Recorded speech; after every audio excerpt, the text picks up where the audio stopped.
পিসি ভাইপো মিলে চারি জায়গায় মন্দির করে বেড়াচ্ছে। সরকারের কাজ মন্দির মসজিদ তৈরি করা নয়, তারপরেও তিনি র্যান্ডমলি মন্দির করে বেড়াচ্ছেন। অপরদিকে মসজিদ না করলেও আমরা চাইনি সরকার মসজিদ করুক।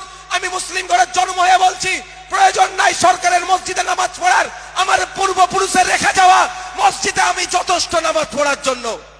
কিন্তু আমার প্রশ্ন থেকে যাচ্ছে, আপনি একদিকে দুর্গাঙ্গন করছেন, সেই রাজারহাটের কবরস্থান বেয়াত হয়ে যাচ্ছে, মোদীকে উল্টে আপনি সহযোগিতা করছেন।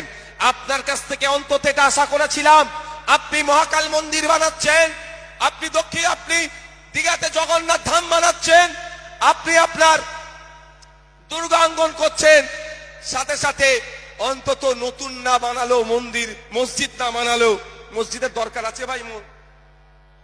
মমতা ব্যানার্জি বানিয়ে দেবে, তারপরে নামাজ করতে হবে, এরকম ব্যাপার আছে নাকি? হ্যাঁ, আপনারা কি চান সরকার মসজিদ করে দিক? আমি তো চাই না। কদিন আগে আমাকে বলছিল একজন, জানেন, আমি আপনাদের জানিয়ে রাখি, যে ওই ভাইজান আমাদের কবরস্থানটা ঈদগাটা একটু ভেঙে গিয়েছে, সরকারি কিছু যদি প্রকল্প পাওয়া যায় আমি তাড়া দিয়েছি। আমি লজ্জা করে না? ইবাদত তুমি করবে আর সরকার তোমাকে পাকা করে দেবে? এটা মাথা থেকে সরিয়ে দেবেন। মন্দির করেছে বলে মসজিদ করে দিতে হবে এরকম বায়না নয়, কিন্তু প্রশ্ন করতে হবে, যারা মন্দির মসজিদে যাচ্ছে তারা কি নিরাপদে আছে?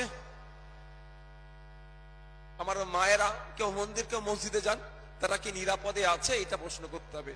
গত পরশুদিন ক্যানিং থানাতে পুলিশ কোয়ার্টারের মধ্যে একটি মেয়ে সুসাইড করেছে, পুলিশেও সে সুসাইড করেছে। এখন আমি আপনাদের বলে যাই, একটি প্রাণ, একটা প্রাণ যায়নি, খোঁজ নিয়ে দেখুন একাধিক প্রাণ গিয়েছে। মানে বুঝতে পারছেন, জোর জবরদস্তি ওই পুলিশ অফিসারটা ওই মহিলাটার সাথে বারবার নোংরামি করার পরে তার একটি, বুঝে যাচ্ছেন কি বলছি, সবটা আমি ডিসক্লোজ করছি না, বুঝতে পারছেন তো? এইটা সুরক্ষা দেওয়ার দায়িত্ব মমতা ব্যানার্জির। তার পরিবর্তে কি করছে, ইনি উল্টে মোদি আইন করে কবরস্থানের জায়গা কেড়ে নিতে চাইছে, মোদি আইন করে মসজিদ মাদ্রাসা ওয়াকফ সম্পত্তি কেড়ে নিতে চাইছে। বকলমে মোদিকে তিনি সাপোর্ট করছেন। তাই আমাদের উচিত হবে, তো আমাদেরও ভাবতে হবে, আপনারা যারা আছেন আপনারাও কিন্তু কোনো অংশে দোষী কম নয়।